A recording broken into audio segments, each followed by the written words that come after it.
ঘরে থাকা মাত্র একটি উপকরণ দিয়ে এই দুর্দান্ত স্বাদের রেসিপিটি তৈরি করা যায়। আমি যদি না বানাতাম, না টেস্ট করতাম তাহলে বুঝতামই না। শুধুমাত্র আলু দিয়ে এই রেসিপিটা তৈরি করা যায়। ছোট থেকে বড় সবার কাছে অনেক বেশি ভালো লাগবে। আশা করি যারা ভিডিওটা দেখছেন সবাই ভিডিওটা শেয়ার করে দিবেন। আর যদি ভালো লাগে প্লিজ লাইক এবং কমেন্ট করবেন। লাইক কমেন্ট তো আমি এত কষ্টের করে চাইতেই পারি আপনাদের কাছে। আর আপনারা এই শুধুমাত্র আলু দিয়ে এই রেসিপিটি তৈরি করা যায়। চলুন তাহলে রেসিপিটি শুরু করি। প্রথমে আমি অনেকগুলা আলু সেদ্ধ করে নিয়েছি। অনেকগুলা আলু সেদ্ধ করে সবগুলাকে আমি ম্যাশ করে নেব খুব ভালো করে ম্যাশ করে নিয়েছি।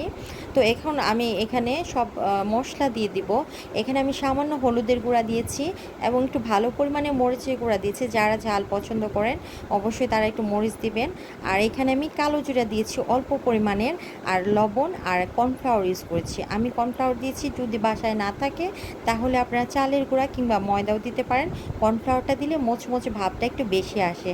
তো আমি এটাকে ভালো করে মধ্যে একদম একটা ভালো ডো তৈরি করেছি। দেখতেই তো পাচ্ছেন, রুটি যেভাবে বেলে সেভাবে আমি একটু মোটা রেখে, মানে যতটুকু পরিমাণে রাখতে চাই মোটা, এরকম একটু মোটা রেখে তারপরে আমি একটা রুটি বেলে নেব ভালো করে।